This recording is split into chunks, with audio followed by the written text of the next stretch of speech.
an Unspoiled Network podcast. This is Some Spoiled, a Song of Ice and Fire to the co-host Switcheroo, the rereading Return to Westeros HBO spoiler edition, uncut, uncensored, and too hot for TV. Bringing you the greatest hits, period. End of sentence. Those hits, there are hits. Not George R. R. Martin's hits. Ours. Our hits. In this episode, we're covering A Dance with Dragons, chapters 44 and 45. Jon and the Blind Girl. In these chapters, Jon makes a deal with the Iron Bank, but he has a real weird, bad feeling about it. And Arya finds out that she can see through the eyes of a little Kit Kat, which is pretty fun. Welcome to Unspoiled.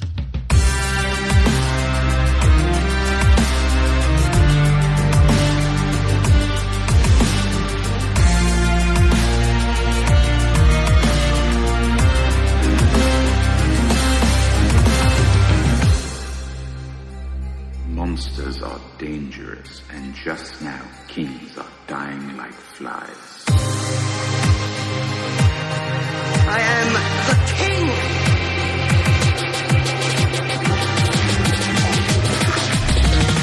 Fuck the king. Welcome to the show, everyone. I am Natasha. I'm Rashawn. All right. So, these two chapters, a little bit of a reprieve from the relentless bad news of some of the other chapters. There's still, there's still some not awesome stuff happening. But I definitely felt like things are looking up a little bit. A little bit. We got Jon has some misgivings about the deal, but on paper, the deal is good. Mm-hmm. We have Arya getting her sight back at the end of her chapter. That's Thank good. God for right? that. Right? Mm-hmm. So yeah, we have, I mean, in between those two bits of information, everything else is terrible. Yeah. But yeah. Mm-hmm. And we get some information from Arya's chapter about Hardhome that's not fantastic. I was just going to not talk about that until later, but we could just bring it up immediately if you want. Sure. I'm like, that wasn't great, but I will take the small victories because apparently that's all George is willing to give me. So I guess I will just fucking have to take them and call that shit a day. To a degree. Yeah, that's true.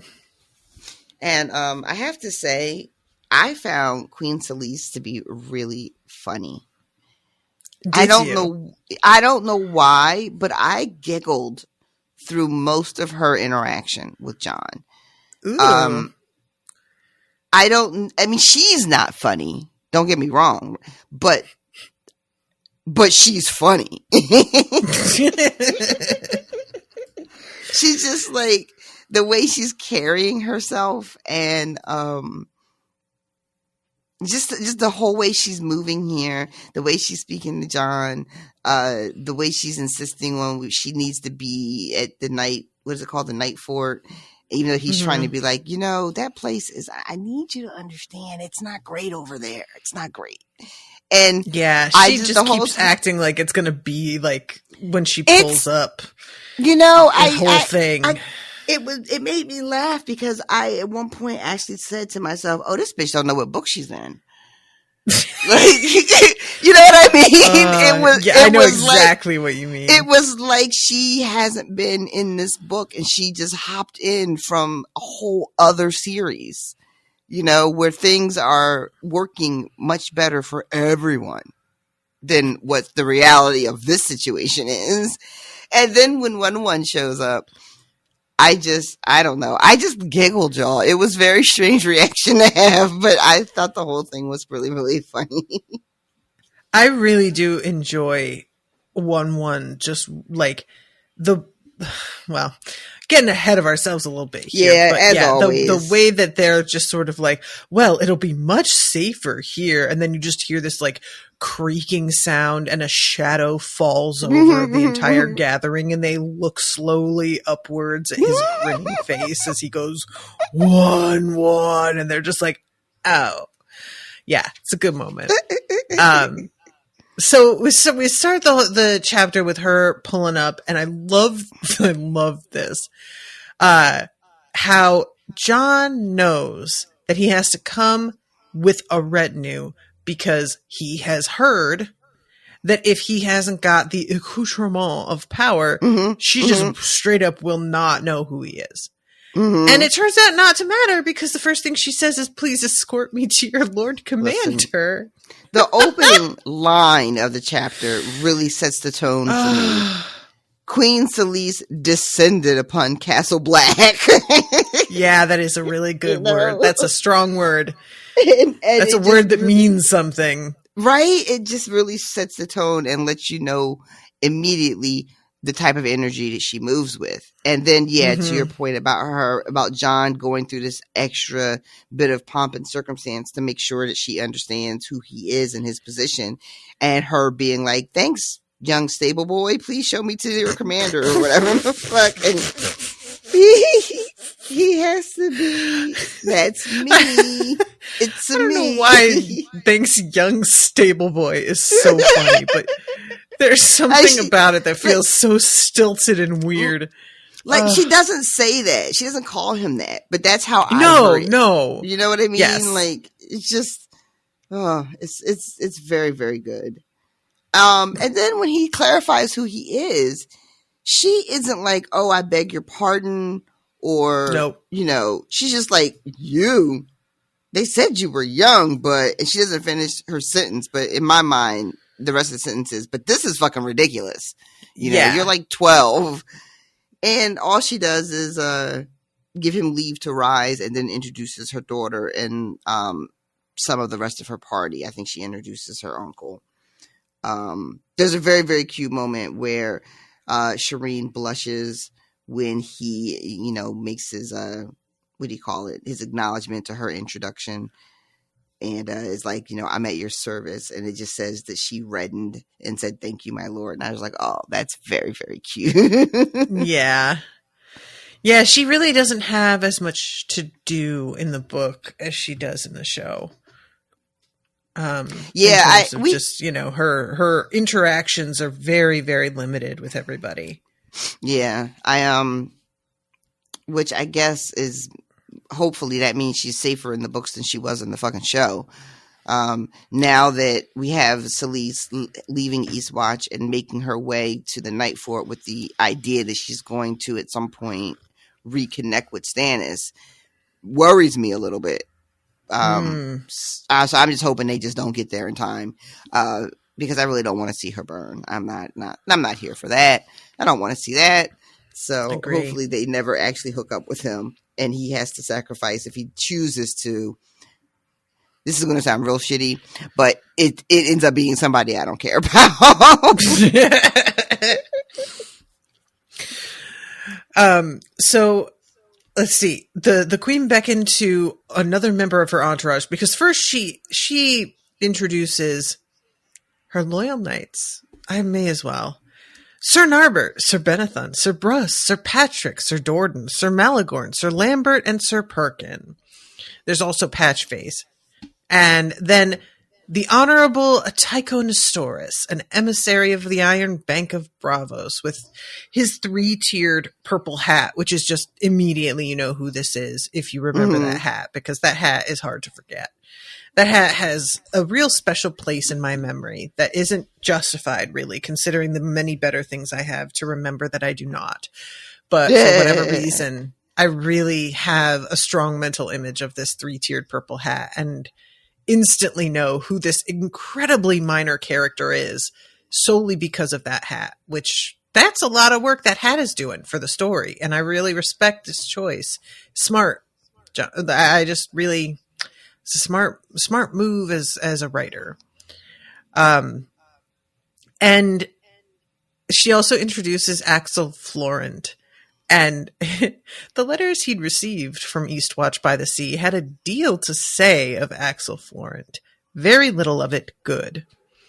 And later on, Axel Florent gets right up in John's face about, where's this wildling princess, though? Where is she? I heard she was really pretty. Why don't you just, like, run her out for a second? Why don't you just let her look at us? Come on. I mean, This made me just asking questions. very, very, very nervous. I didn't care for any of this. Not even a second of it. And John has to just play like, I don't have to do anything that you say, sir. You're a guest in my house. And, I don't have to perform for you. And I just was like, oh, how long are you going to be able to get away with that?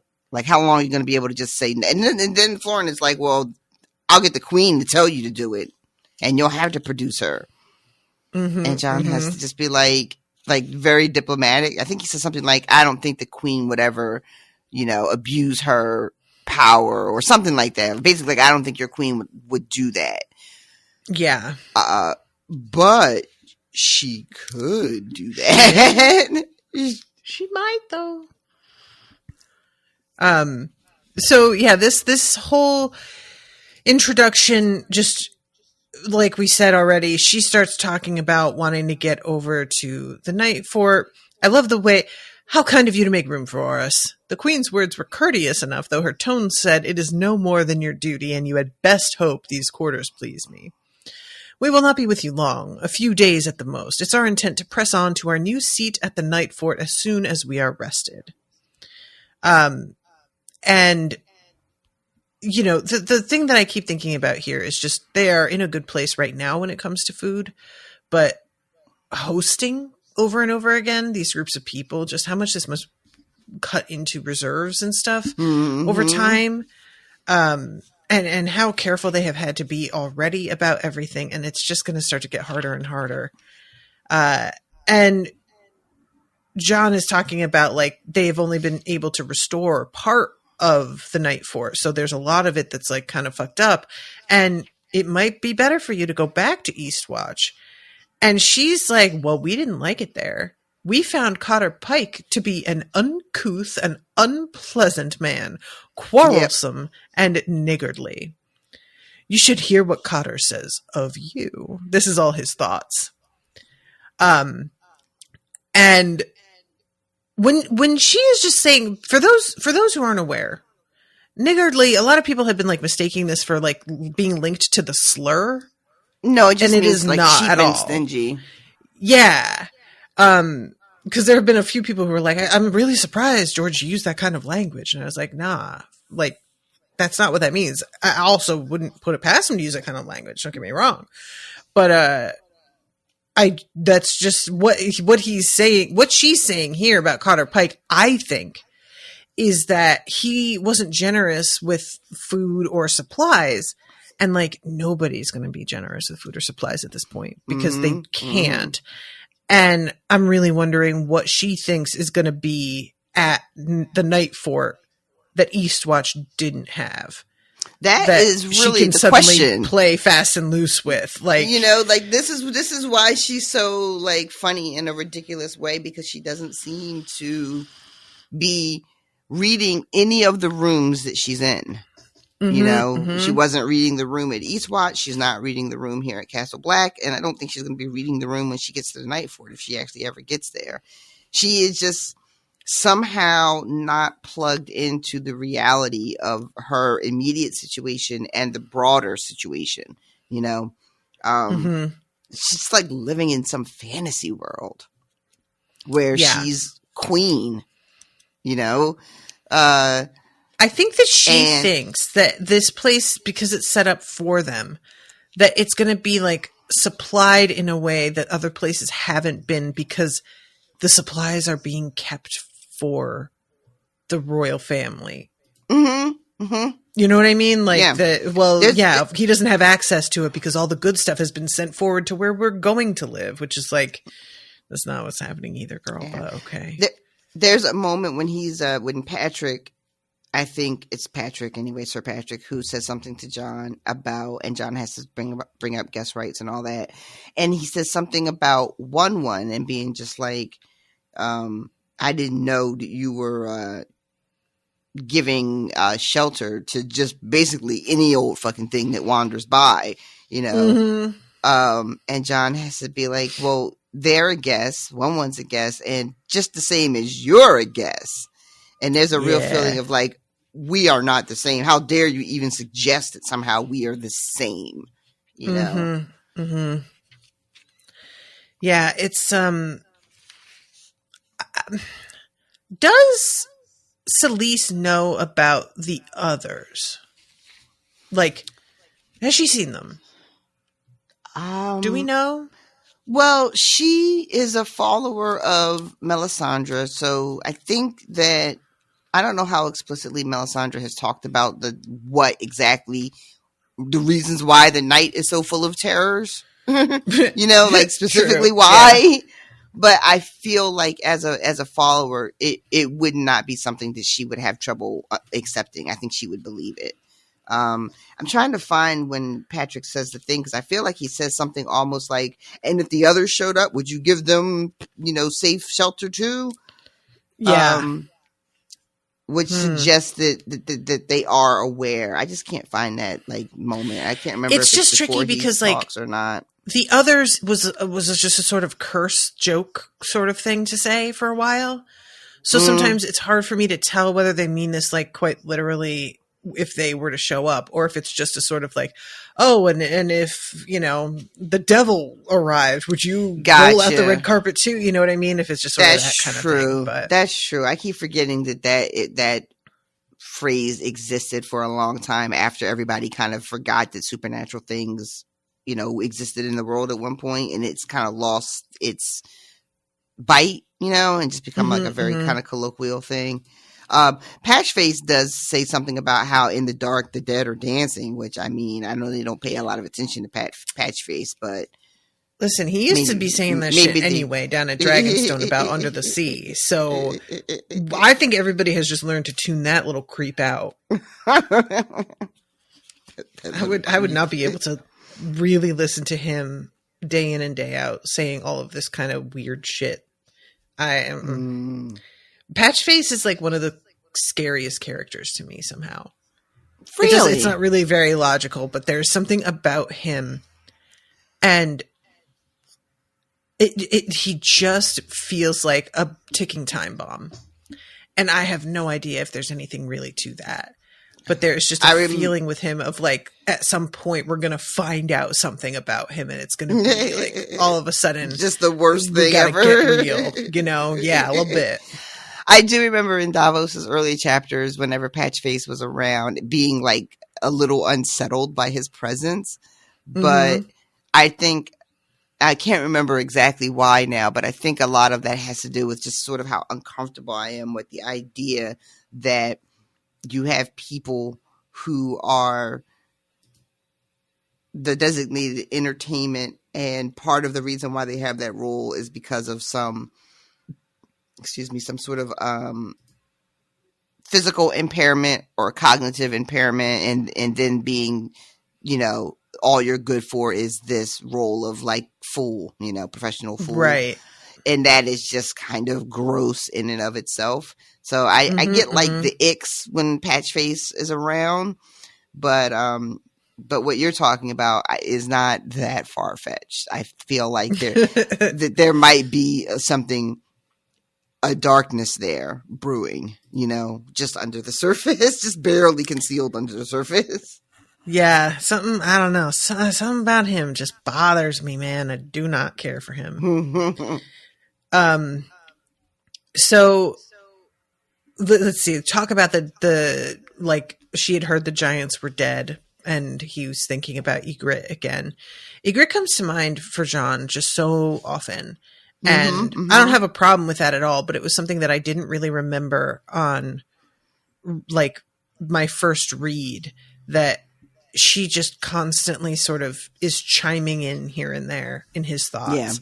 Yeah. Which feels very real, you know? Yeah. The lessons he learned from her, he's constantly referring back to the things she tried to teach him, the things she tried to tell him that he didn't really understand in the moment when she was giving it to him. But now with all this experience that's happened, it's like clicking. And I think that's another reason why it's so often at the top of his brain, because the shit she was trying to share with him is like starting to make sense in a way that it didn't when she was first like telling him in the moment, you know? Yeah. And also with the fact that, you know, she's gone and he lost her in the way that he did. And when you lose people, you know, your brain can latch on to them, their presence, trying to like hold their presence in your life. And, yeah, I like that she's kind of become like a living thing in his brain. You know, it's almost like there's two brains in there. There's like the John brain and the Egret brain, and he can consult with it, you know, in this kind of weird way. Yeah, I really do think that is sort of how things can happen too. Like, not even necessarily just because somebody died, but if somebody was just like a big part of your life, representing a certain point of view, that you begin to sort of like have mental conversations and arguments that involve them. And it's just now part of how you process things. Yep. You know, you just learn to sort of include them in the conversation, even though they may not be aware that's what's happening. So there's a little back and forth with 1-1 and Patchface, where he's like, Patchface, like, he's dancing around, and 1-1 is looking at him and then like reaches for him, and Patchface dances backward and is like saying, "Oh no, no, oh no, oh no." And then he falls down in the snowdrift, and 1-1 just starts laughing, and his laugh is so loud that Shireen like puts her hands over her ears and is just like, Jesus Christ. My God. And finally somebody comes along and it's him. like, let me handle him. Oh yeah. She's like, can I touch him? And Salisa's just like, he looks filthy. No, you cannot touch him. Are you mad? I wish she'd been allowed to. I bet 1-1 would have liked her. I think so too. I agree. I think that he would have been delighted by her because she's so like, I mean, we as humans are already tiny to him. And now you've got this little girl. He's probably not seen anything this small since he was out with all the wildlings, you know? So now there's this like little girl around. He's probably be very tickled to see her. We also find out that 1-1 has like got a taste for wine since he's been at the wall, and John has to be like, okay, we can't have that. I can't have a drunk giant just roaming around. That's no good for anybody. Can you imagine the damage that he could do? Oh my God. I'm thinking about how much of the wine he would drink. How much does he have to drink to get a little buzz on? All of it, probably. The difference in where our brains went with drunk giant. You're just like, don't you drink all my wine? And I'm over here like, he knocked down the North Tower. Great. Now we have 2 towers that are left because he's knocked down the other one the other day. So anyway, here the John has a little bit of a thing with Sir Patrick because he has all of them have pulled their weapons at the sight of 1-1. And John just is still in this sort of mental space where he's just like, the giant isn't going to do anything. Will you guys stop? But like, everybody calm down. It's a giant, John. They're going to have a reaction. Yeah. I'm so sorry, but I get that he's not a big deal for you, but like, yeah, you know, like, I don't blame them having this reaction, sir. John is like, he says my father like, taught me. Yeah, exactly. Don't pull it unless you're going to use it. And they're like, we were going to use it. Yeah, I don't understand what the miscommunication is. And he says, I do not know how you observe guests right on your mountain. In the north, we hold it sacred. 1-1 is a guest here. And so, like, you know, when you put it in those terms, sure. But, like, you know that they don't see him as a guest, though. Right, and right. Granted, that's their problem. And I don't disagree with you. But also, just give them a second, man, because that was a lot that just happened that they need to adjust to the idea of that they're sharing this space with this thing. You know? Yeah. Come on. Yeah. It's one thing to, like, just sort of, oh my God. I'm sorry. Jesus Christ. But, you know, like, okay, we can chalk up the animosity towards the wildlings as just bigotry, right? Mm-hmm, mm-hmm. But we're talking about a giant, and that's like you said, that's different. And people having a reaction to him is not only is it allowed, but it should be expected. And especially if you're not giving nobody a heads up, like when you were communicating back and forth with the Eastwatch, did you let them know? Oh, by the way, when you get here, don't be surprised if you see a giant. You know, I don't think there was any of that. So John, I need you to be a little bit more realistic about the expectations you have about how people are going to respond to Wonder Woman's presence. And don't be so like dismissive and just kind of like, oh my God, you guys are totally overreacting. It's just a giant. Come on. It's just a giant. Ugh. Okay, so the Bravosi, he stops and asks him to like chat for a minute. And he's like, I hear that you had 3 ships at Eastwatch. And he's like, yes, we need, to have a backup, basically, if in case something happens to one of them. And the Iron Bank always makes sure they care about redundancy in banking. Mm-hmm. And he's like, so when you get a chance, can we talk? And he's like, we can talk right now if you want. And they have a little back and forth about like, do you want to go up and see the wall? And he's like, you know what? I'm sure one day I'll be mad at myself that I didn't go. But I can't say. It sounds particularly appealing right now. Please, may we go somewhere inside that it is warm. And I did sort of enjoy that because I kind of feel like I would have done the same thing. They just got off of this long ass journey. Nobody wants to go to the top of the wall, John. John is just like, maybe you may have to stay away from the edge because people get blown off sometimes. I'm like, you're not selling it, John. And then John is like, this might be your only chance to see it. And I'm like, are they getting on the road in the morning? What do you mean? This is going to be his only opportunity to see it. One of the marvels of the world. Like, they're going to be here for at least a few days. Bruh. Right? It doesn't have to be right this second. Calm down. But this whole conversation that they end up having back at John's quarters is, John is really, he wants a loan. He wants to borrow these ships and also wants enough gold to keep them fed until spring comes back, which we know is not like our seasons where I'm like, let me hold something for 3 months and I'll get you right back. Right. The winters here could be, years. And I was thinking to myself reading this my first thought was, I didn't know the Night's Watch could do this. I mean, there's nothing that said that they couldn't, but they're so separate from the rest of the realm that for some reason I just assumed that they could not enter into debts like this. And maybe it wasn't a hard rule, but maybe it was just sort of a understanding. But this feels like John is doing something that no one has done before. And I don't know if that's true, but it feels like it because I don't think I've ever heard of them doing anything like this before. Like, the wall has been in need of gold and men and resources for a long time. Before John even got there, it was like going kind of downhill with the quality of people that they were getting and all that shit. And it seems to me like at any point someone could have, like, what they did in response to their needs was just go to the throne and beg for help.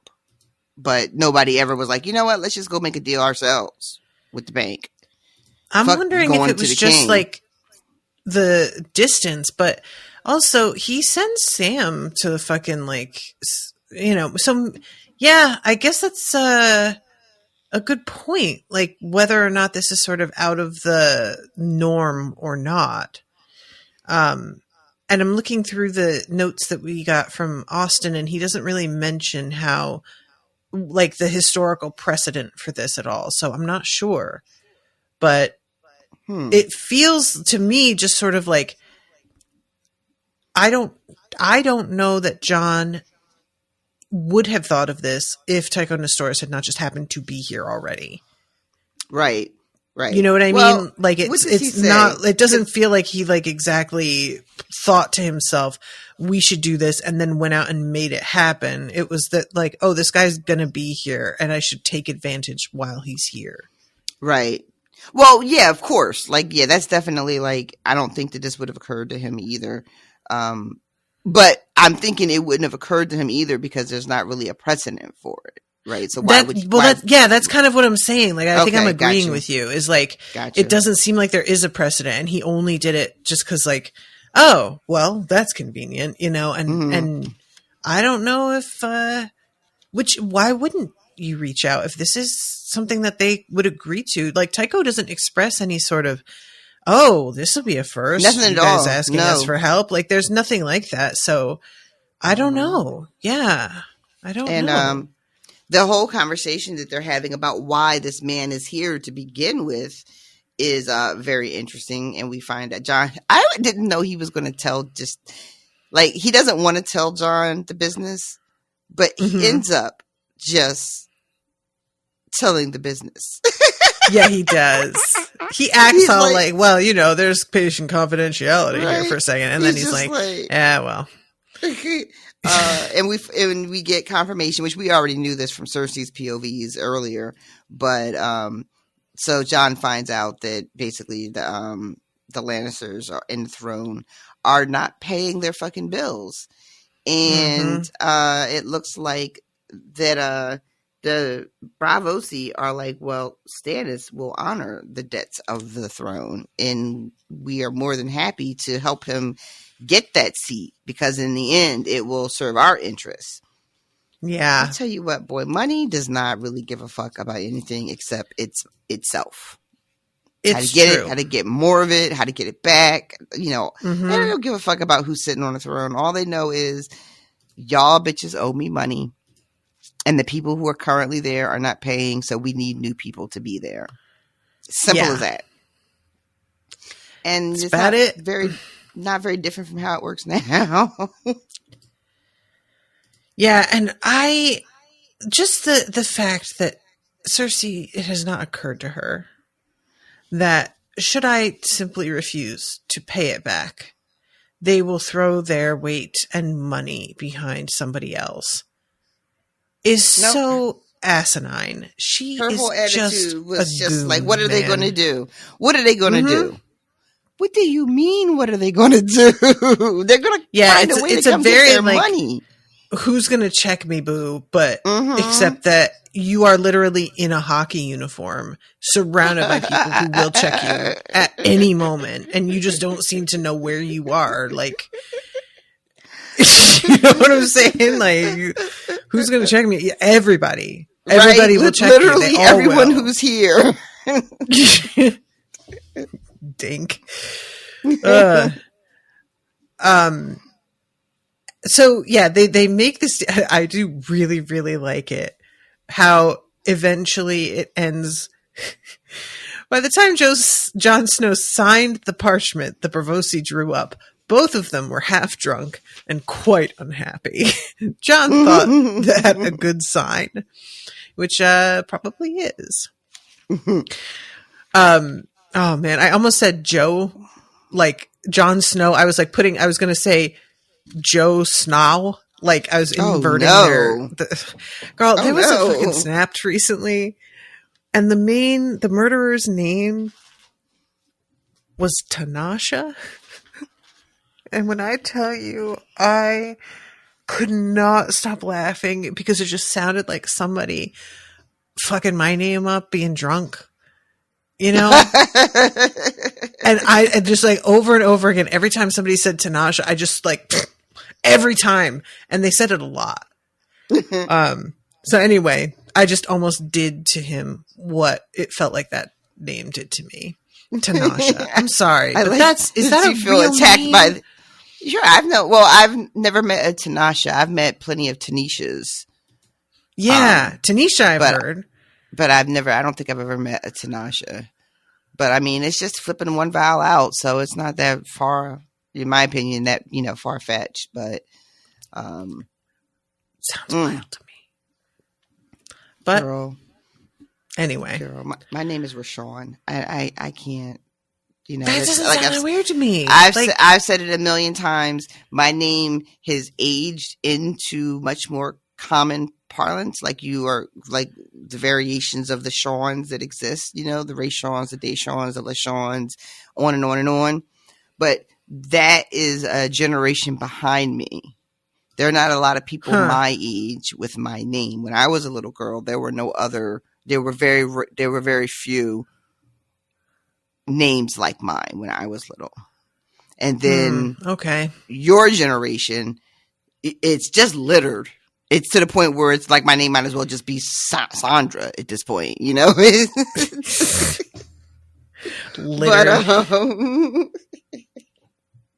But yeah, when I was little, it was very, very, very seldom where I would meet another blank Sean, you know, whether it was a Ray Sean or a LaShawn or Deshawn or whatever the variations are. I went until I was maybe close to high school age. Yeah. Wow. And then it just did a weird thing and exploded. And it became much more common for men to have it than women. Also, like a lot of the Rashawns that are out there, they're dudes. Yeah, my name just did a weird thing. Interesting. Okay, so let's see. My apologies, Lord Tycho, because he makes a joke about like, oh, if wish we had dragons here, they might warm us up a bit. And he's like, I'm not going to laugh at that because we are descendant of a people who got fucked up by those dragons. So we don't like to make jokes about that. They would call him woke, but you can't take a joke, man. Oh my God. So I didn't fly those has dragons dinner with him. My family didn't own dragons. You can't be mad at me.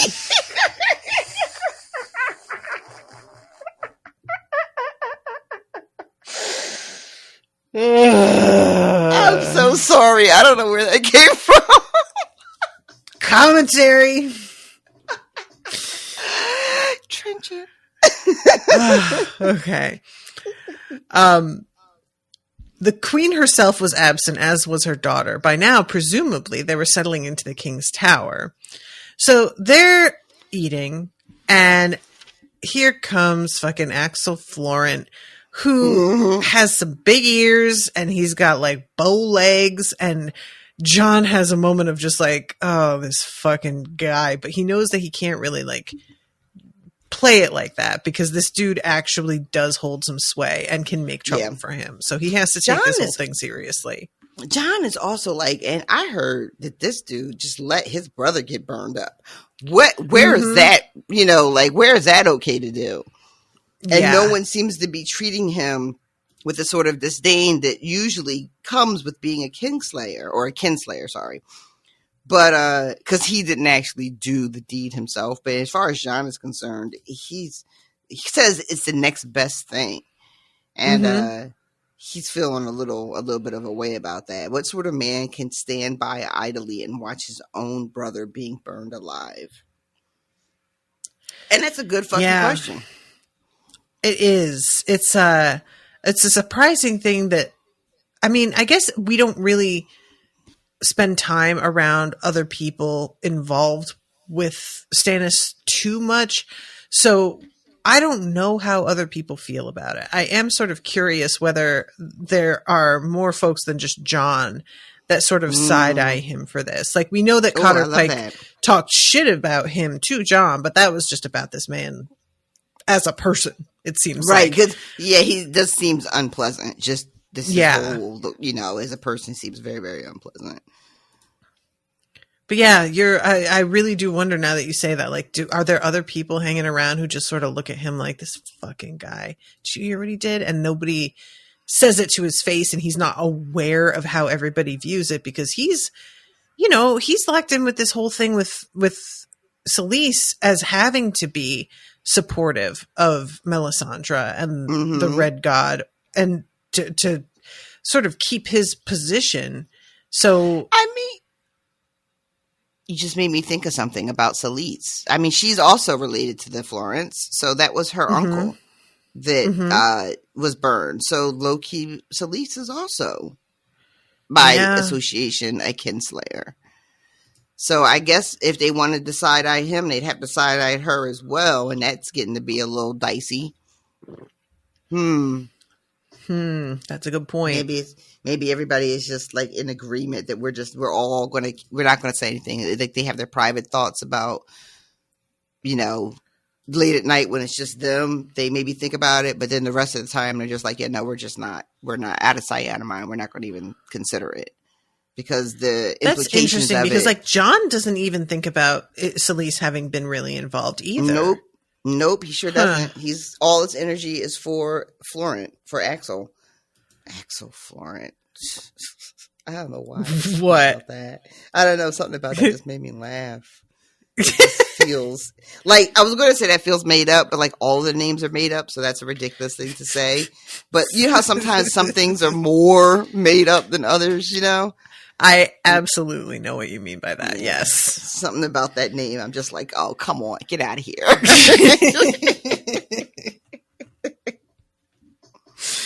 Okay. So, this is when we have like this sort of confrontation about like, well, where's the princess? How come we can't see her?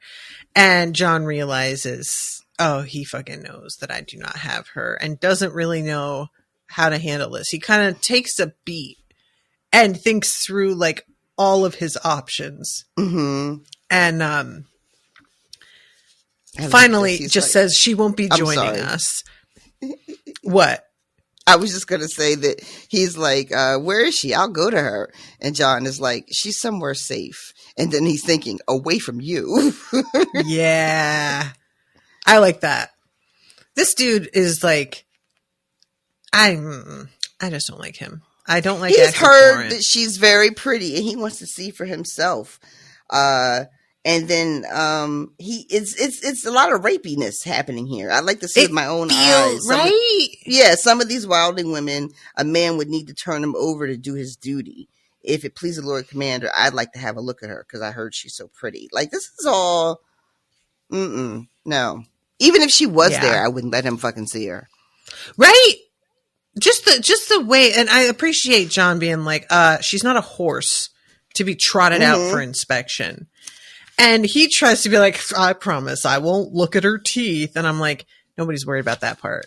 That's not what people are thinking that you're going to look at, my guy. Like Florence says, I will treat her with all the courtesy she is due. That's a really fucked up thing to say. I'm going to treat her exactly what she's worth, which is shit in my eyes. That's like a low-key a threat. Yeah, nah, I wouldn't let you anywhere near her. Hard agree. Yeah, that was how I took it when he said it as well. And I was sort of surprised because I don't feel like John responds to that implication. And I sort of thought he would. But he just sort of lets that one go. I think he goes into the panic mode of realizing that this guy knows that he doesn't have her and that she's gone. And he gets sort of, his brain gets a little hijacked to just worrying about that. Yeah. Yeah, but this is very, very tense. And it ends with him being very unhappy with John's refusal. And you just know that he's going to just be creating more drama. You just know it. Yeah. He's just, I don't like, here's my thing with him is like, I don't know how much Axel Florent actually gives a shit about the fact that John has been expressly told to keep her nearby and how much is just him wanting to be able to do something that makes John look bad. And I don't know why he would want to make John look bad exactly. Like, what is it that he's trying to prove here? You know what I'm saying? Question. I wonder if, so we know that Cotter Pike did not get along well with any of the Queen's men, right? So I'm wondering if they feel like they were treated poorly and that is a reflection on John, as if John gave a command, to be as difficult as possible. Don't give them an inch, make sure that they are under your thumb, and whatever you can do to make their time at Eastwatch miserable, you have my leave to do so. Or if it is like, I don't know how much they even know about what John refused Stannis, and if there's like some kind of animosity based on knowing that John told Stannis no a couple different times over a couple of different things, and they just know that John is difficult. I'm not sure. Or it could just be a regular everyday Monday through Friday dick waving contest because John is so young and he has his position of great authority, and here you come as the queen's hand or whatever his position is. That's a good point. You feel a way about it.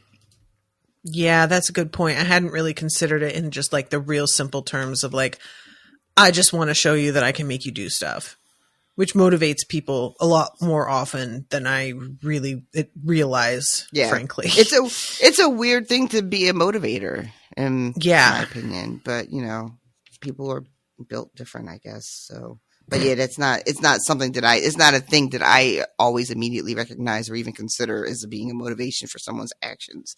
And then when it comes out to be it, I'm always like, word? Really? Right? Just taken aback. It was like, that's it? That was your, I really thought there was more. Oh, no? Okay. Well. So finally, John gets up and leaves. He's given a copy of the agreement, and he just has a moment of like, this was so easy. Something about this feels wrong. I don't know what to think about this. But he's like, all I can think is, how else are we going to stay alive? Even if we wind up with debt we can literally never pay back, at least we're alive. And I guess that's really the thing that we need to be keeping in mind. So, I genuinely am not sure what it is that he's like thinking could have gone wrong here. I don't get the energy that Tycho tricked him or did something underhanded. Like, honestly, that's not the vibe I get from the Iron Bank. They don't seem to be shysters. They seem to just be fucking hard ass about making sure shit goes the way you said it would go. Yeah. You know what I mean? They don't seem to be motivated by anything other than the fact that they are in the business of lending money and collecting that money that they lent out. And that's exactly. They're not interested in the petty squabbles. They will back whoever they think, they will lend to anybody as long as they think that party is going to pay them back. And what does John say after he's thinking about all of this? Something like, when princes failed to repay the Iron Bank, new princes sprang up from nowhere and took their thrones. Yeah. And then it's like, and poor Tommen is about to learn this lesson. Like, they're not interested in, I don't want to call it petty squabbles because, you have warring nations, but yeah, to the bank, it seems like they're just not interested in these petty back and forths. They don't really care. I don't care who sits on that fucking throne across the world. That is of no interest to us. What we care about is you owe and when are you going to pay? 100%. So yeah, I'm not really sure what it is that he thinks is happening here. Cause this whole just like, that was almost too easy. I'm like, well, like that's kind of how loans can be sometimes because that's what they want. They make it real easy so that you wind up in a position that owes them. Like that's how they make their money. So it may just be that simple, that it's not some nefarious, like second agenda. It's the first and obvious agenda that they make money off loans and they were glad to give you a loan, dude. I don't know. But anyway, so he's like sitting there, literally falls asleep, like sitting at his desk. He thinks he's just going to close his eyes for a second. And then he gets woken up by Mully, who is telling him that a girl has arrived, that this girl got discovered like while they were busy chasing down some wildlings who had fled, and they come across her on this starving horse, and that she is also like starving, and he assumes this is Arya, which was what Melisandre had sort of suggested to him at one point. Mm-hmm. And kind of gets his hopes up. I will say that, like, when he realizes it's not Arya, he doesn't suffer the kind of, like, disappointment that I thought he might. He seems very quickly to be like, all right, adjusting to the new situation. I was worried that he was just going to be like, oh, it's not her. Oh, no. Yeah. But there's almost a sense of just like, of course it's not. I'm never going to see anybody again. You know what I mean? Like, that's really what it felt like. It felt like an immediate sort of, shit, I lost my head for a second. There's no need to dwell on it. mm-hmm, Like, of course it's not her. And just goes right into, like, John action mode, you know. What is she doing here? How did she get here? Where did you find her? And this girl, turns out, is someone named Elise or Alice Karstark. Alice. Yeah. And I'm assuming, I don't know if we met her. She has met them before at a feast in Winterfell, where she danced with both Jon and Robb. I don't know if we actually saw that in the first book or not. I don't think so. Yeah, because I know that the big thing at the beginning of the book was when Robert shows up, and I know that there was people from everywhere came to meet the king, and I was like, maybe it happened then, and I just don't remember. But she says that Jon was really good at dancing. He was very courteous. You were very sullen, and that's all she said. And my father said that was to be expected of a bastard.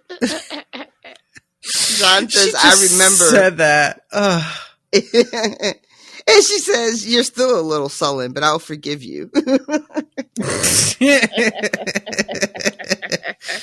I like her. But yeah, so she's here because there's some crazy shit going on with her family. And from what I could follow, she's got her father was not the Great John, but I guess just Lord Karstark is what she calls him. I don't remember his first name. But everybody in her family is pretty much dead. And she has an uncle who is basically trying to steal her rights to rule. Right. And they're trying to get her married and get a baby in her so that she can be out of the line completely and it could just go right to her kid. And she has this great line when she's talking about that Robb had to kill her father. And Jon is like, well, you know, it was a rough choice. It wasn't so simple. And she's just like, I thought the whole reason we marched south was to kill Lannisters. How you gonna kill my dad for killing Lannisters? Yeah, that was a funny line. And he has to be like, well, they were hostages, and it was a whole thing. And she's just like, ugh, whatever. Fucking rules. And then she asked him flat out, so do we have beef, Lord Snow? Really, just tell me now to my face, do we have a blood feud between us or not? And Jon gives his Night's Watch answer, which is a really funny, non-answer, in my opinion. But he's just like, Night Watch, we have no quarrel with the Karstokes or the Karhold or with you. And she's like, good, because I need help and I didn't know where else to go. And he says, why didn't you go to the king? Why didn't you go to Stannis? Karhold declared for him. Mm-hmm. And we find out that her uncle declared for Stannis, hoping that it would provoke the Lannisters, and that her uncle Arnulf is on his way to Winterfell, but it is to, as she says, put a dagger in your king's back. He cast his lot with the Boltons long ago for gold and the promise of a pardon. Stannis is marching to a slaughter, so he can't help me. And even if he could, I don't think he would, right? Mm-hmm. And then she just latches on to Jon and just please help me, protect me in your father's name. Yeah, so this is this little bit of news, this Winterfell news. I mean, the Karstark thing we knew, though. Mm-hmm. Because we saw Karstark meeting with Roose.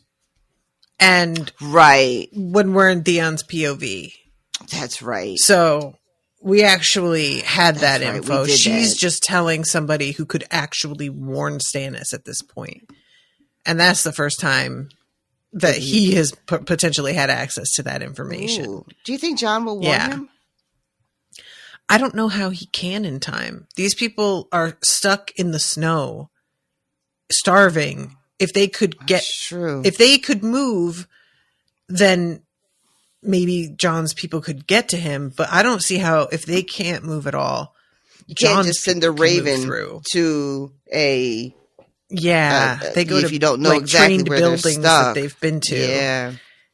Yeah, that's not going to work. Oh, and the reason I asked is because that would be, because Jon's not supposed to interfere in the things that are happening in the world. He's not supposed to be a part of it. And he's already up to his ears in it as it is.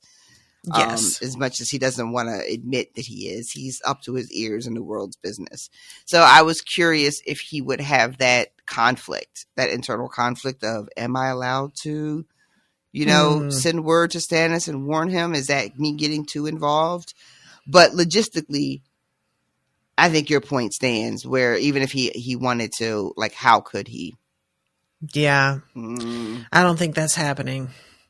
Like, the only thing that I could imagine is with the fact that the Northmen are better equipped for moving through the snow, that he could get to him somehow with one of them. But it seems to me that everybody is stuck, even the Northmen from Asha's chapter. So if absolutely none of them are able to move at all, I don't think there's a way. The only thing I could guess is like they are in the woods moving through to Winterfell, like it's not like, I don't think that they're exactly on a trail, although I may be wrong about that, but it may be easier to like cut toward Winterfell and wait for them to arrive there. But again, that presupposes that they are ever able to get to Winterfell before they all starve to death. There's one little mention of weather in this chapter where Jon is saying something like, the weather finally broke and the storms have finally stopped. But then it starts snowing again in like the next page. Yeah. So I wonder if that's sort of telling us that elsewhere our people that are stuck in these storms are getting a little bit of break and able to move a little bit before the snows come back. It's hard for me to gauge like what the weather is like from one location to the next. Like, how big is the storm? How much area is it covering? Who's all stuck in it? But if there's a mention that there's like the snows have subsided for a while, if that means that our stranded people are able to make some gains before the snow comes back. I don't know. We'll have to wait and see. My standard response. Say you don't know, but you're full of lies. I am sort of. You do know some of it. Not all of it, but you do know some things. I do love the fucking Clytus, who is just like, poor child, how old are you? 16, and no child, but a woman grown and flowered. She's just very defensive of herself, which I do think it's more apt here, being actually like, she's 15. Whereas when Bran is like, oh, I'm almost a man grown, I'm 7 years old. And I'm just like, okay, calm down. But yeah, the way that she sort of laughs at him saying, well, I can ask about it from Stannis. And she's just like, okay, yeah, go ahead and ask, but you're never getting a response because he's going to be dead long before he gets your letter. My uncle will see to that. And then ends with my only hope in your father's name, I beg you, protect me. And then we go to the blind girl. This was a treat.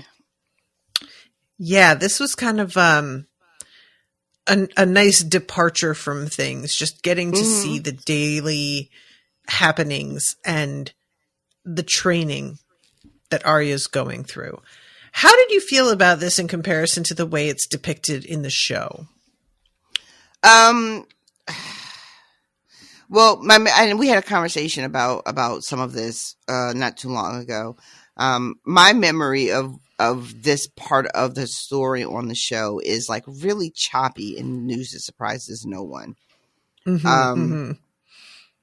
But this I really enjoyed. It's hard for me to say if I think I liked it better than the show. I really love this inclusion of the cat, which I don't think was in the show at all.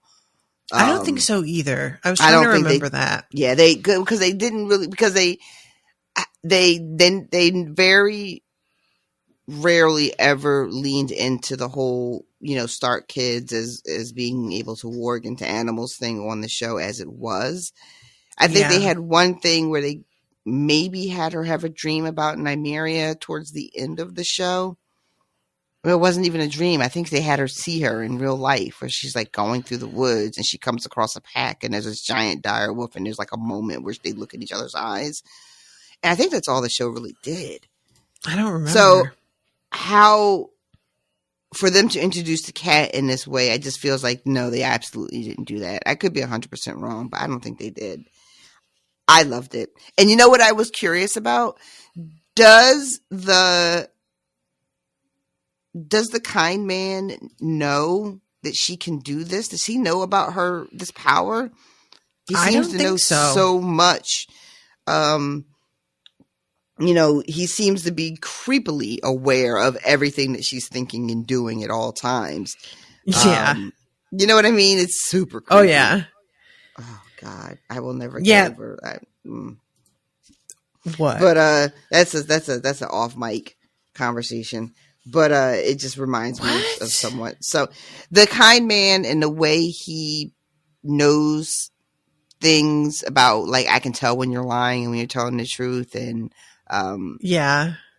like having like to meet somebody who behaves that way in real life is very, very creepy. And I knew somebody like that once that talked like this, and it's very, very, very creepy in real life. Did they seem to know? Like, were they right? It's really difficult to explain, and I don't want to take up too much time, but it was a way where they were able to convince you in the moment that you would literally be like, maybe this motherfucker does know. How would he know that? How would he know that? Does he really know that? But it would be really just taking bits of information that you gathered from previous conversations, being super, super, super observant, almost to like, in a weird way, observant, and piecing all of that information together very, very quickly and presenting it back to you. And it seems as though they are telling you things about yourself that they couldn't possibly know. But really what they're doing is they're picking up things that you've told them that you don't realize you've told them by your body language, by the way you told a story, about the way you said a person's name. You know what I mean? And it's very, very creepy to experience it in real life. Yeah.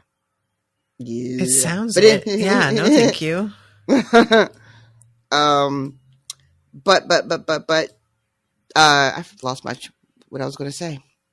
See, that's what you were asking whether or not he knows about her being able to walk. Yes. What do we think? Is there, I know you can't tell me like for sure, but is there like a theory floating around out there with readers? Do people have like thoughts? Let me go ahead and look at Austin's notes real quick, but I personally do not think that he knows. I think that she keeps to herself how she has figured out that it's him that's been attacking her. And thus he is trusting that she has developed her like second sight, even though that second sight usually means like seeing the future and stuff. But I mean, like, she has developed her other senses enough to put it together. Yeah. And so he thinks that she has finally like passed a test, when that's not exactly what has happened, but what she has accessed is enough of an ability to function as an additional sense. So it's like she didn't pass the way he thinks, but she definitely still deserves to get. Yeah, you know what I mean? I think she gets bonus points. I think right. I kind of agree. Yes, I feel like there just comes a point where you've gone above and beyond, and now we're at extra credit. Actually, So yeah, that I don't think that he knows, but I haven't got. There's nothing mentioned here in Austen's notes about like fan theories or anything. So that's what I'm going to go with, is that he doesn't. Okay. Well, I like it better that he doesn't. You know, I do I too. like that I like that she has a secret, and I like that there's a part of her. And even though they're not necessarily like our enemies, you know, that he's not our nemesis, but there's something very satisfying about knowing that there's a part of her he hasn't gotten to. There's a part of her Very that he doesn't know much. anything about, because he's so shrouded in secrecy and can't answer a question straight. And you know, I like that that she also is like, yeah, but you don't know what I'm doing over here, though, do you? Not all of it. Yeah. Yeah, definitely agree. There's just there's such a lack of, and this is sort of the point, I guess, is that she's not supposed to be Arya anymore, right? But we want her to be Arya. We want her to be able to hold on to some of her identity and her privacy and what is hers. And so she has sort of maybe managed to trick him into thinking that she is giving her will up. But actually, if anything, she has found like a whole new source of agency in a weird way, and, you know? And has connected with a part of herself that is truly like at the essence of who she is as a Stark, right? Like she's tapped into like the power of her bloodline without like being overly dramatic, when on its face she's supposed to be divorcing herself of all of that and letting all of that go, you know, and like complete ego death. But instead it's actually, no, I've dug down so deep that I've reconnected with who I am at my core, who I've always been, you know? Yeah. And that she was able to do that, and that's what gets her over. That's what helps her pass this test. It's just it's very satisfying. Yeah, agree. So she starts off her day, you know, she starts off blind, and she had been dreaming of being a wolf. So she wakes up with the memories of it in her head and almost can like taste the blood and everything, but has figured out that doesn't actually feed her and that she needs to actually eat real food in real life. She's continuing to say her prayer. And she says her morning prayer, or was it? No, she thought, not mine. I am no one. That is the night wolf's prayer. Someday she will find them, hunt them, smell their fear, taste their blood. Someday. And can I just say how much I am here for the title of Night Wolf? I just like it. I'm into it, you know? It does kind of get me going, looking for a night wolf. Bitch! I don't mind that. That's all right. I was singing it in my head. That exact song. Oh my God. Listen, we're nothing if not predictable, and I won't apologize for that. So she, you know, goes and gets dressed and goes to the kitchen, and we have a description of all of the things that she has learned to sense with smell, with the sound of like people's footsteps, just the ways that she has learned to get around without being able to see. And someone had entered the room behind her, moving on soft padded slippers, quiet as a mouse. And she can smell that it's the kindly man, asking who she is. She says, no one, and he says, I lie. I know you. You are that blind beggar girl. Would you like your eyes back? Ask and you shall see. I may want them on the morrow, not today. As you will. Where did my poor blind girl go begging last night? The Inn of the Green Eel. And what 3 new things do you know that you did not know when you last left us? And she says that the Sea Lord is sick, and he's just like, old news. Try again. When he's dead, that will be a new thing, but he is not dead. Let's see. Tormo Frhagar will be the new Sea Lord. And he asks, like, well, where did you hear that? Is this just gossip, basically? Mm-hmm. And when she says yes, he's like, okay, so this doesn't count because that everybody's just throwing names around at this point. What do you know? That's not a no. That's some grapevine shit that you heard that may eventually happen. I love that she just changes it to, all right, well, I know that some men are saying that this dude's going to be the new Sea Lord. And he's like, okay, better. Yeah. She almost says something about like Westeros and then is like, he's going to ask all kinds of questions about that because I'm not supposed to be paying attention to that sort of news. So never mind. The horse of Roan is with child. She's not certain of the father, but thinks it might have been that Tyroshi sellsword that she killed. And the Merling Queen has chosen a new mermaid to take the place of the one that drowned. She is the daughter of a pristine serving maid, 13 and penniless, but lovely. So are they all at the beginning. But you cannot know that she is lovely unless you have seen her with your own eyes, and you have none. So yeah, just a lot of like, well, how do you know that? Is that a no, or is that just, really pushing her on what these words mean? And ends with, how long should I be blind for? Go ahead. I was going to say, when she says it's snowing in the Riverlands in Westeros, but he would not have liked her answer, she knows that because of her dreams at night, right? Or does she know that because she heard people talking about it? I thought that's because she knew from the Night Wolf. I think you're right. Yeah, I think you're right about that. Okay. That she's just like, okay, I do know that, but there's not a source that I can cite for that, so I'm just going to keep it to myself. Right. So that kind of that I don't know why I didn't pick up on that when I first read it, but that sort of answers my question that she is like purposefully, I mean, I knew she wasn't telling him because she doesn't tell him about the cat, but like my question about like, what does he know if she's a warg or not? It sounds like she, if he does know, he's waiting for her to some sort of either confess it or slip up and say something like, I know it's snowing in Westeros. So he can be like, ha-ha, how do you know? Ha-ha! I'm not sure or he would ha-ha in that fashion, y'all. I'm just taking some liberties. Yeah, that kind of suggests like he had some suspicions, and I'm not even sure if he has suspicions. Yeah, exactly. I do like a good ha-ha though.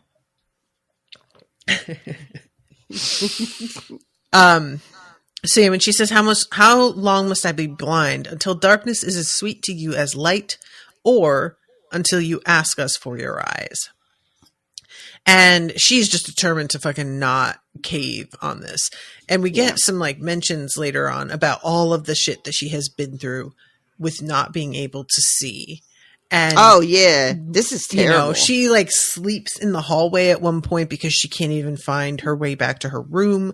She's mixing like poisons and potions and stuff, and there are times where she has to just smell and taste to figure out what the ingredients are, and gets herself really, really sick. She's like almost died, falling down some stairs, and luckily she was like able to right herself at the last minute, so she doesn't break her neck. This is the sort of thing that really like devices. Yeah, this is the sort of thing where I'm like, all right, I'm just so not built for this life. Like, I would absolutely have caved. I would absolutely have been at one point like, this is just unreasonable and unsafe and unfair.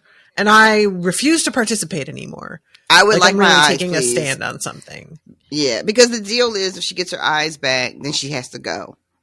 And she's just like, yeah, I'm not doing that. I'm not doing that. So I will suffer all of this indignity and this pain and this sort of my life being in jeopardy.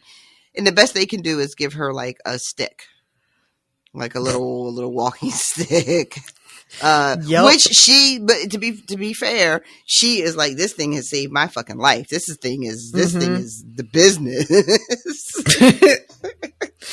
I do want to mention too, we kind of didn't talk about this because we jumped right to the fact that it isn't Arya at Castle Black, but there is a point where Jon is considering if it is what he would do with her. And he's thinking about like, I need to get money together to send her somewhere where people can take care of her. She needs to have a roof over her head and somebody to protect her. She's only a child. My God, that's and right. Just all of these things that, you know, he just doesn't know how utterly alone she has been. And how she has been surviving. You know, she has been thrust from one dire situation to the next, and she just keeps on getting through it to the next terrible thing, you know. It is her I mean, they all are put through their paces, right? Like each of the Stark kids, the ones that are still alive anyway, even the ones who didn't make it, but they've all had such a horrible go at life. And they are completely unaware of what the other one is going through in a real way. There's like, when the news is big enough, it makes it to the other one. Oh, Jon's at the wall. Sansa got married to Tyrion, you know, the big moments. But they have no idea what each other's day-to-day life is. And all they know about the other is whatever their last memory of them was when they were small children, when they were little kids. And they've all changed so much that they would be, I think, almost unrecognizable, you know, to the people that they were little with compared to who they've grown into by force of circumstances. And I'm so glad that you remembered that bit because, having that be right in the preceding chapter, it's such a big contrast. You know, he still thinks of her as this like 9-year-old little girl who, you know, needs somebody to protect her. Meanwhile, she's out here with like bodies. You know? Bodies on bodies on bodies on bodies.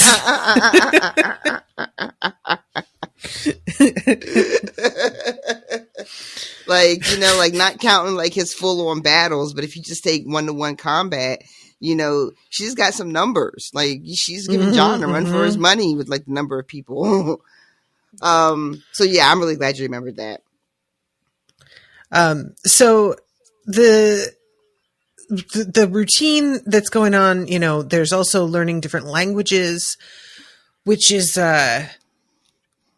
just wild to me, the amount of like education she's getting with this weird sort of internship. I don't even know what I would call it. But you know, she's doing language lessons. She's learning how to like detect different coins with just her fingertips and like where they're from and everything. And she is even getting used to like working in the kitchens and stuff. All of these like really good basic tasks that are life skills. Yeah, you know, just like key. And it's the sort of thing, again, that I think of in contrast with what's going on with Sansa, because Sansa has she has a very specific set of skills, but she does though. It's just very much for a noble girl. It's a totally different place that she occupies right now in the hierarchy of things. And everything that Arya is learning is like to make her versatile so that she can occupy any space and blend in, you know? And I really wonder how she has managed to play a beggar girl well.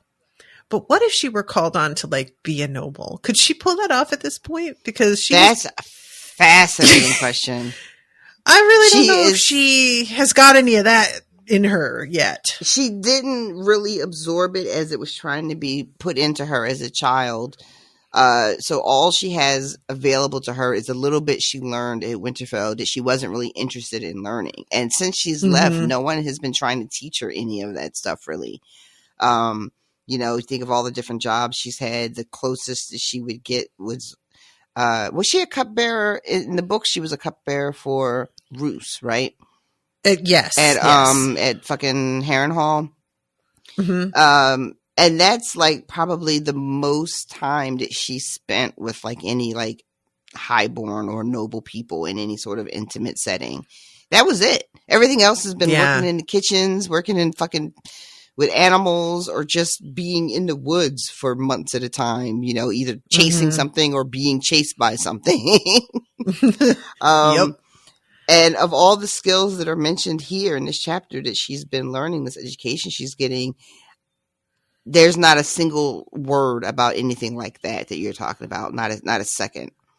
And I'm curious if it's because like the thing about the faceless men is that they are to be dispatched anywhere in the kingdom they can go, right? Like she met him in Westeros.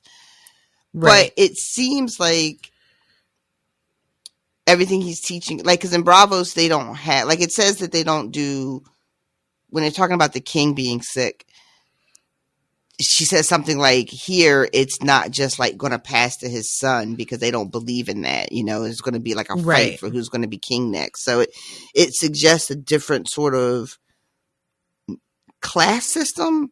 And maybe, I don't know if this is true or not, but maybe court as it exists in Westeros isn't a thing here, especially because this is a city built from escaped slaves. Freed slaves, I thought. Freed slaves? Maybe I'm wrong. Yeah. Former slaves, at least, one way or the other, right? Former enslaved people. So their idea of like highborn and lowborn, and maybe that's just very different. So those skills don't have as much like, what's the word? Not cachet, but the skills don't have as much currency in this room or in this part of the world. But like I said before, I know that faceless men can be sent out anywhere. So you would think that they would still want those skills, because what if you end up in court in King's Landing? You need to blend in. Like maybe you got to go kill Cersei. You got to blend in with the crowd when you show up there. You can't be, I don't know. And it's also sort of interesting because, like, as much as Sansa is in the court right now, she is being presented as a bastard-born like offspring that doesn't count. So she has pleasing manners, but sometimes I'm sort of like, is she going to wind up being sort of lowered to a point where she has to learn to be more like Arya and behave more like Arya? Are they going to go through a sort of role reversal? I don't really think that seems like where Sansa's heading, and it would be a little on the nose if that's the way that it went. But it is interesting to watch the reaction that she has to being told, okay, so you're going to be my natural born daughter, and how immediately she's like, oh God, no. It's just kind of funny to me. So she when she goes into the temple, she has to like find the bodies of the people who have committed suicide here. And one of them is a man who is at the feet of the stranger. The candle burned with a dark red flame, she knew. For those with eyes, the corpse would have seemed awash in a ruddy glow. Before summoning the serving men to carry him away, she knelt and felt his face, tracing the line of his jaw, brushing her fingers across his cheeks and nose, touching his hair. Curly hair and thick, a handsome face, unlined. He was young. She wondered what had brought him here, to seek the gift of death. Dying Bravos oft found their way to the House of Black and White to hasten their ends, but this man had no wounds that she could find. The second body was that of an old woman. She had gone to sleep upon a dreaming couch in one of the hidden alcoves where special candles conjured visions of things loved and lost. A sweet death and a gentle one, the kindly man was fond of saying. And this woman is definitely older, and she's still warm, hasn't been dead for that long. But it's just interesting to me to wonder about what it is that made these people come here. And in some cases, like, we get some hints at points, and then in other cases, it's just a mystery that we never really find out about. And she follows them down to the vault when they bring the corpses down. And she has to strip them and take all of their possessions out of their pockets and everything, wash their bodies. And this is when somebody comes in and begins to attack her with this weird voice. and mocks her as being blind. And then when she like fails to hear them, well, are you deaf too? This kind of thing. And she's like getting kind of, what's the word I want here?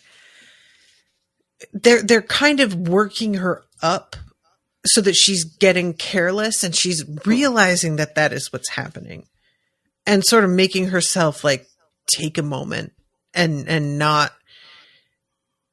letting herself get provoked, I guess. You know?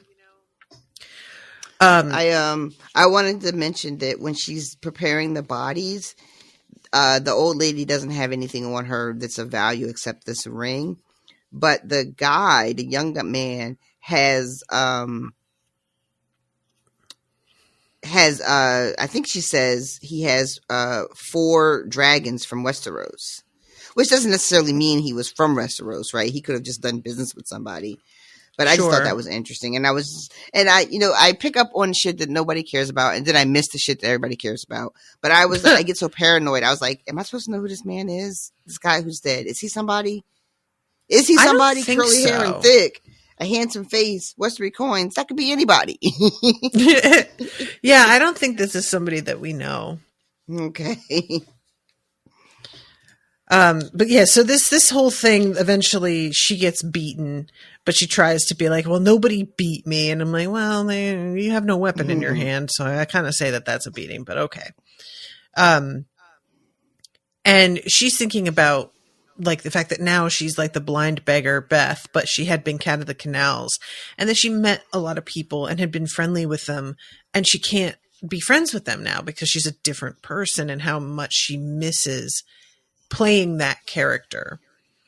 And when she tells the blind men, the kindly man, about Darian and how she killed him, he attempts to explain to her that they are the tools of death, but not death itself, that they don't get to decide themselves who lives and dies.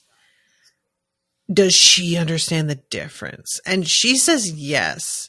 But she does not. She does not get it. And I've got to be honest, I don't fully get it myself sometimes. It seems like such a minor distinction. You're the tools of death, so you don't decide who dies. But you do, though, because you go and do it when somebody asks you to do it. That's the so thing. You are kind of deciding, you know? But I didn't make the call, so it's not on me. It's very similar to like the sort of like, when are you culpable? Like when you think about Celise and Axel, and whether they can be called kinslayers or not. Like they didn't, participate in the murder of the other Florent, the burning of him, but you are aligned with the person who made the call and you support the person who made the call and you didn't do anything to stop it. So do you bear any responsibility?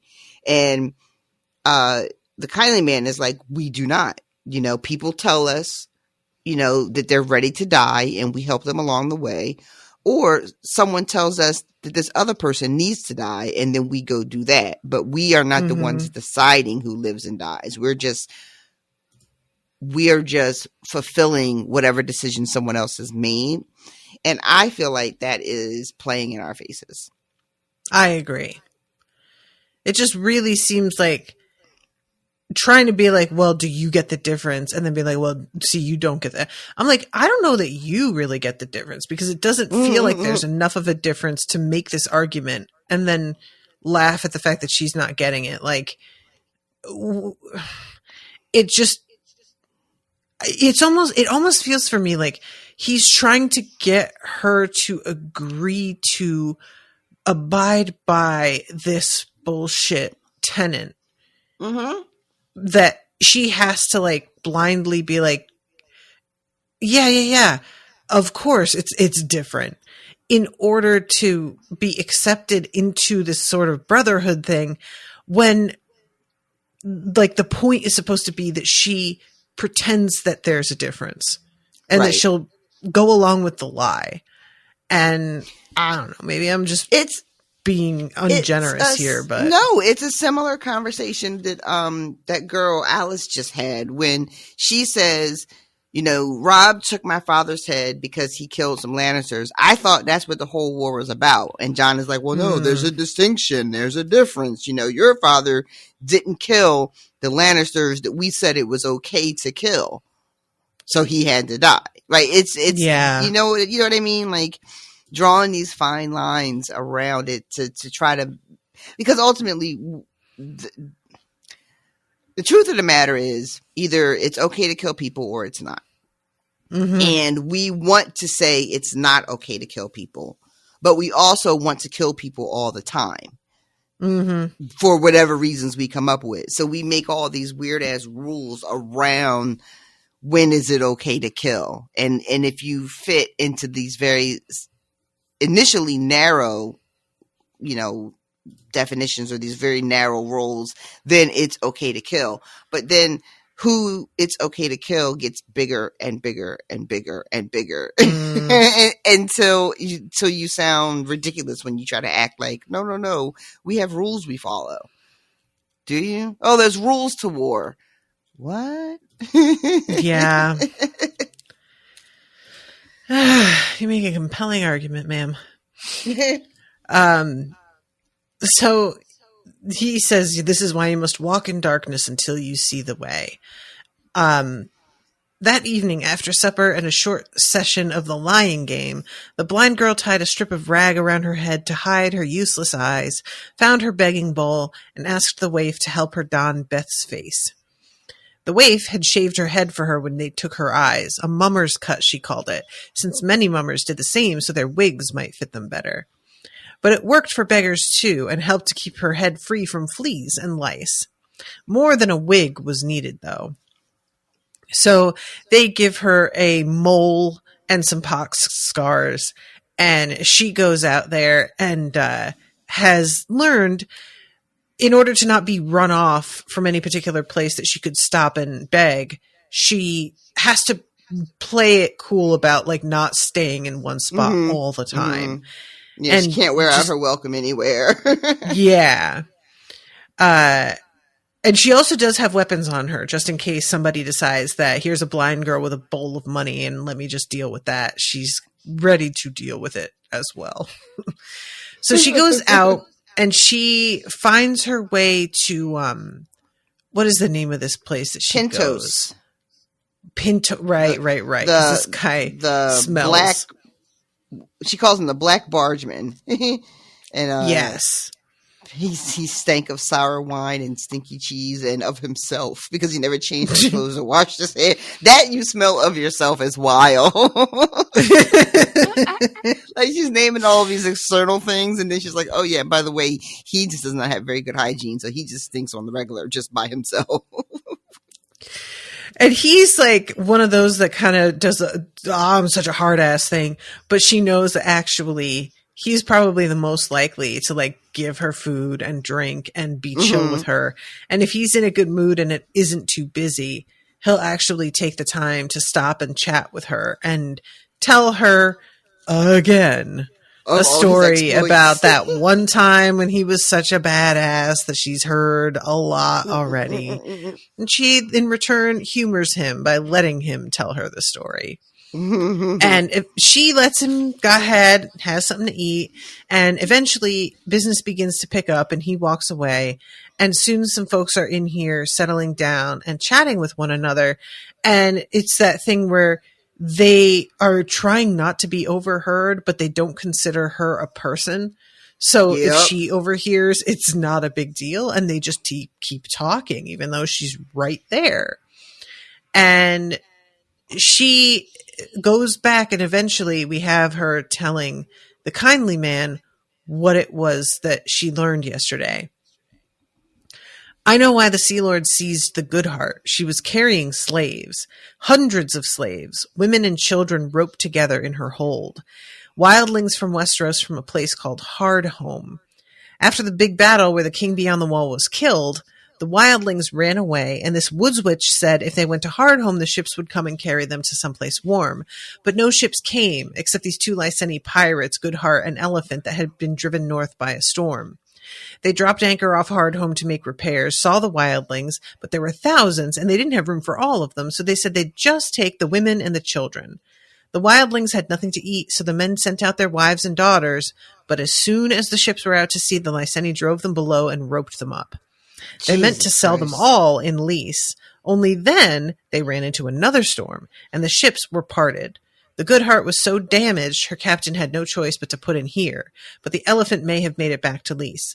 The Lyseni at Pintos think that she'll return with more ships. The price of slaves is rising, they said, and there are thousands more women and children at Hardhome.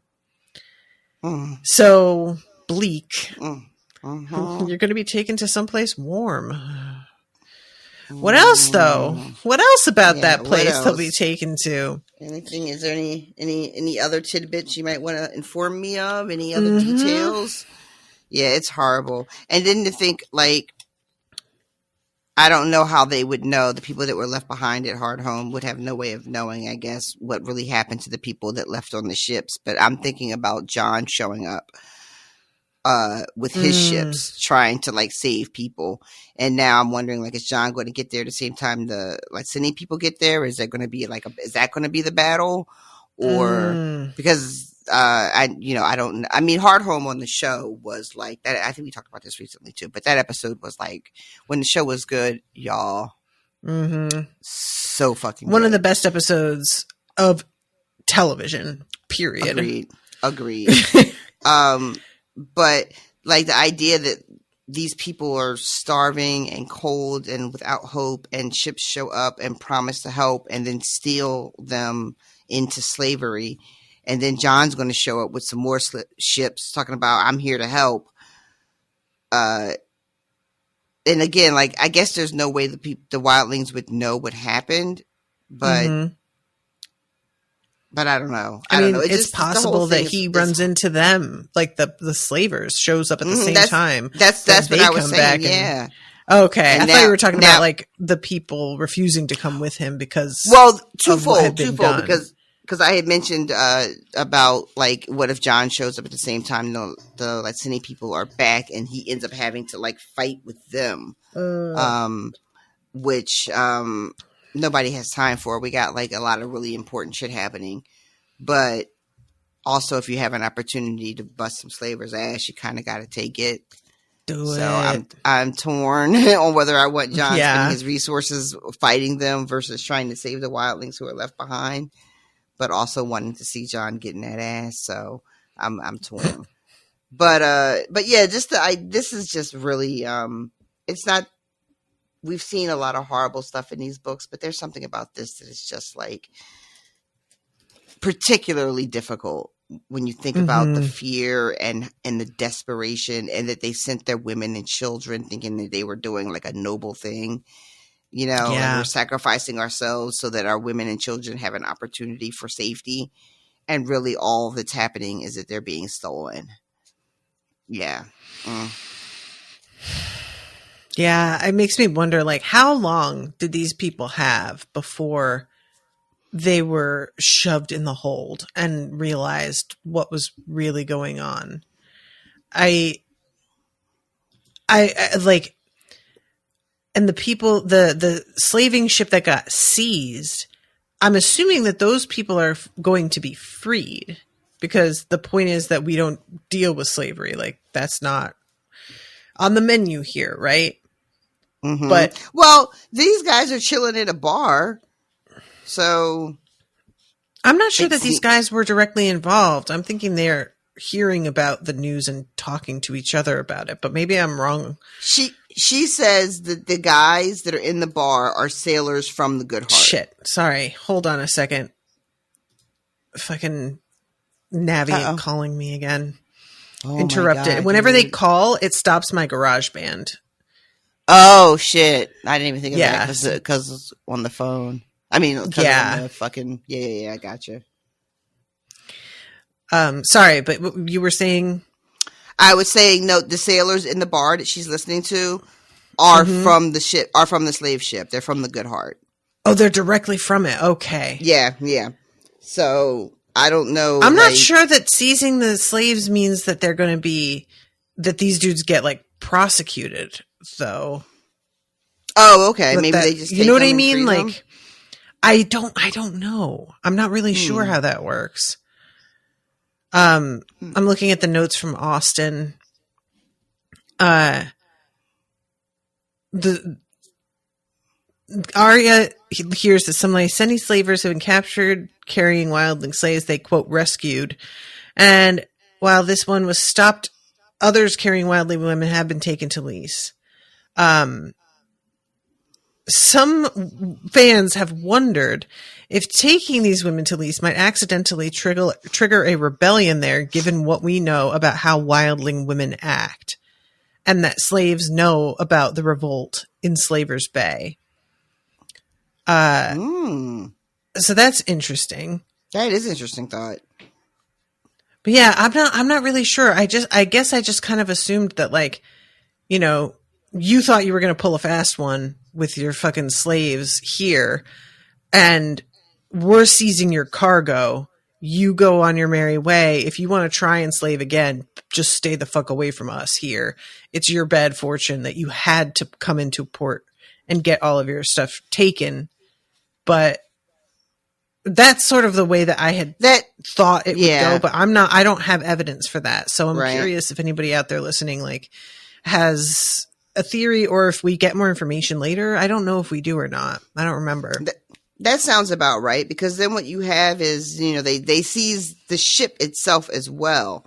And also the ship is in bad shape. So now you've got these men, these sailors who are kind of stranded in this place that they had no intention of being. So I guess, yeah, you take the ship, you take the people, and I'm hoping free them. And then you tell the sailors, y'all got to figure out what the fuck you're going to do next, because we're taking all your shit. Like, good luck. Yeah. We're not going to necessarily arrest you, but what you're trying to do is forbidden here. So we can't let you, we can't let you keep it moving. So good luck getting home. Maybe you can buy your way, on another ship heading east. But other than that, we can't help you. Which would explain why, like, they need to, like, get together and fucking put their heads together and figure out what the fuck they're going to do next. Yeah. I really, the whole, like you've mentioned already, premise of this happening and thinking you're saved, it's just really reminding me of, like, Tyrion and Jorah and Penny on that ship being like, oh, look, a ship to save us. We're becalmed and sinking, but hooray. And Yep. Do we know these slavers, man, they fucking suck, huh? I mean, it's you heard it here first, folks. Slavery's bad.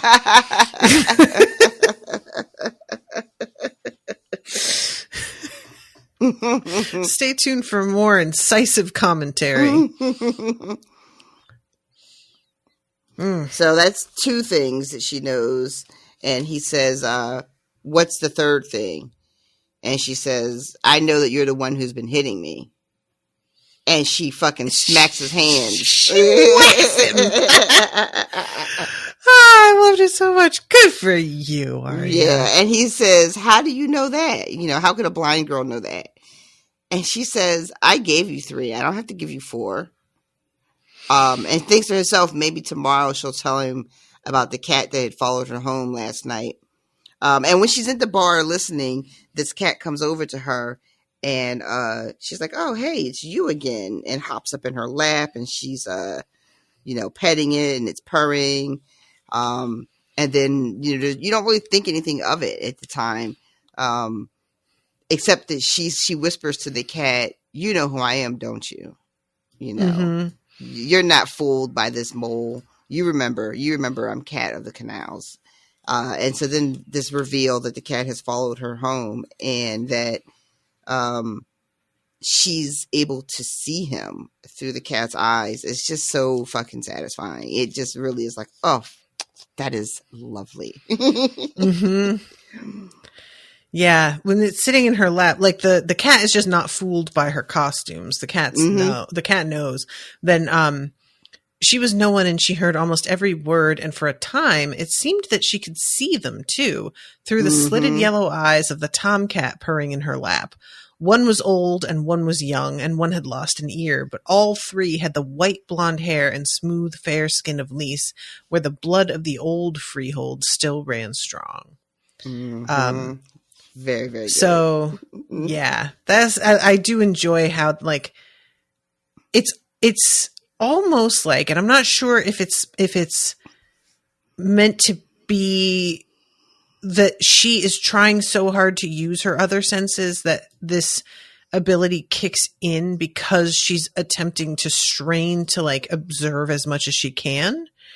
And it's just sort of like her warging ability coming through due to the attempt to connect with her senses in another way, accidentally triggering it. Do you know what I'm saying? I like that idea. I think that's sort of how I took it, but I don't know if that's anything. But yeah, because it doesn't seem like there's any intention to warg, you know. No, she's not like, you know, and I don't know if she even, you know, up until this moment, if she even realized that it's something that could happen while she's awake, because previously this is only when she dreams, you know. Yeah. So I don't know if she's ever even had a thought to herself of, like, is this something I can do on command? And then I really like the idea that she's just fine tuning her senses to such a degree that she just, like, falls ass backwards into the cat's, like, into the cat. Yeah. And she's like, oh, all right. Well, thank you for letting me use your eyes for a second. I'm going to take off. Have a good night. And then the cat, yeah, she doesn't bring the cat home. The cat follows her home and is, like, hiding up in the rafters or some shit when he comes in to beat her. And then it just says that that night she has dinner and she goes to drink something. The cup that every night the waif brings her this cup that just tastes disgusting that she has to drink every night. And she brings her cup. And Arya goes to drink it, and then, like, it is fire. It's just fire everywhere. And we don't mean it in the current parlance of it's fire. That was a great drink. No. It was terrible. This is an awful drink. My mistake.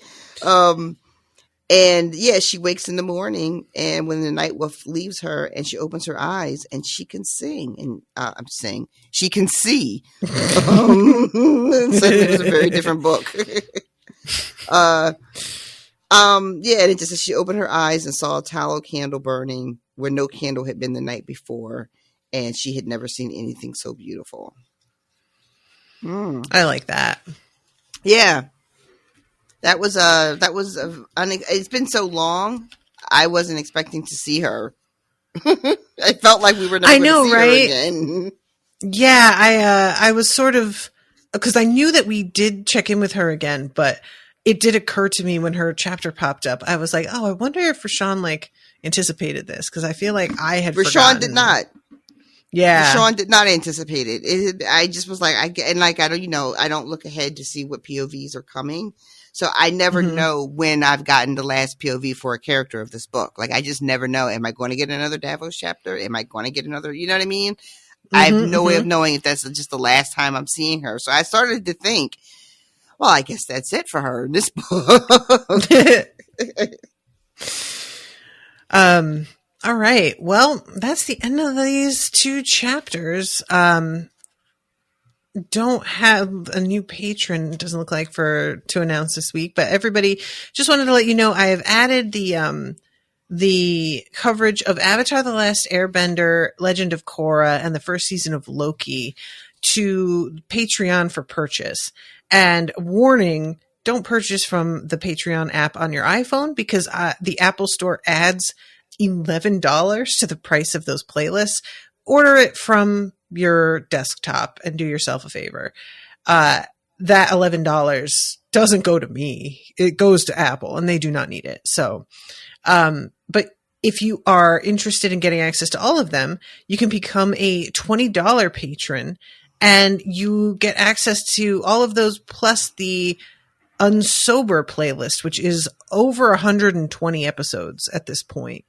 And they're delightful because Rashawn and I are a delight. And It's true. we're especially a delight when we are talking about something that makes us happy, unlike these chapters have for quite a bit now, sort of been a bummer.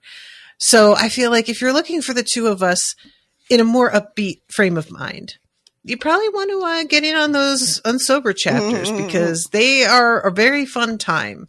And we really pick silly topics and just go for it. And it's just, I look forward to just getting to bullshit with Rashawn for those Unsober episodes for a little while. You know, it's nice. Just come in and just talk about whatever we feel like. We try to pretend like we're going to stay on topic of whatever the thing is. And then, like, you know, we do our best.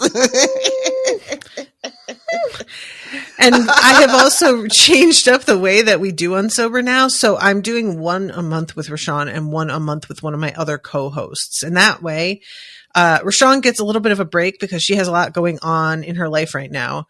And I also get to record with a friend that I just like don't get to chat with very often. And so we get to have a little bit of time together.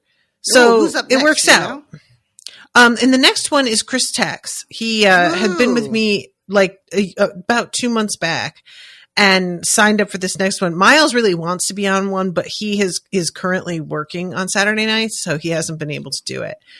But yeah, the topic, I don't think that we actually chose one for this coming month, so we got to pick one out. Thunderdome. You and no topic. Go in with no topic. Fuck it.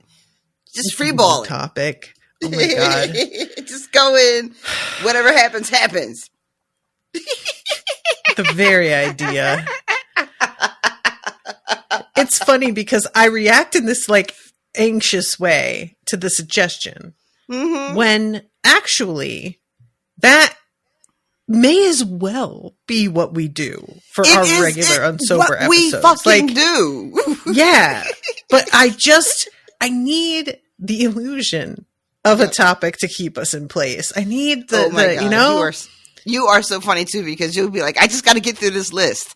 Why? We make the rules. You don't have to get through the list. I want to know what's at the end of the list. Some of these lists are not worth it. Some of these lists pay off like crazy. I'm going to start making you read from the bottom. That fucking like animal facts list remains to this day. Oh my god! One of my favorite finds. It was so good, and we wound up having to do 2 episodes because we didn't even get through it. Animal facts. That was so much fun. Guys, you think you know what I mean when I talk about animal facts. You do not know. I'm talking about finding out that there is a shrimp out there that punches with the like relative force of a bullet being shot out of a gun. Did you know about this shrimp? I didn't think so. Unless you listened to Unsober, in which case, yes, you did, and you're welcome. But anyway. So yeah, go sign up. Patreon.com/unspoiled. And also I have released the first book of coverage of Sookie Stackhouse for free. So if you go to patreon.com/unspoiled and you go to collections, check out Sookie, that collection on there. The first book is titled Dead Until Dark. And that one is available for free so that you can get a sense of what it is like with Miles and I covering this book together. And just like, it's just very fun. Miles really got into the spirit of the thing. Not to say that there aren't times where he is just like, all right, what are we doing with this fucking book? Because there have been a couple real missteps by this author. But for the most part, these have been a really good time. Even when they're bad, they're really fun to talk about.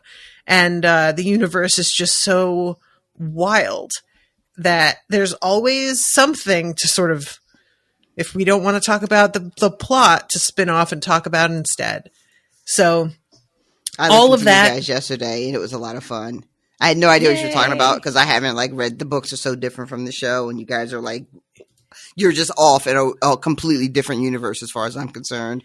But it was a lot of fun. Yeah, it's a completely different. Miles and I are going to cover the show at some point, but we haven't determined how we're going to work that out. But I'm thinking too that eventually I will release for free the first book of coverage of Twilight and the first book of coverage of Mistborn. So keep an eye on that space, guys. I'll announce when I've done it, and you know where I'll announce it. On Patreon to my followers. So patreon.com/unspoiled. Become a patron or just follow for free and be on the cutting edge of all of the information that I share. All right. That's it, everybody. Thank you all so much for listening. We love you very much. Until next time, toodaloo, motherfuckers. Bye, guys. Joffrey, Cersei, Walder Frey, Meryn Trant, Tywin Lannister.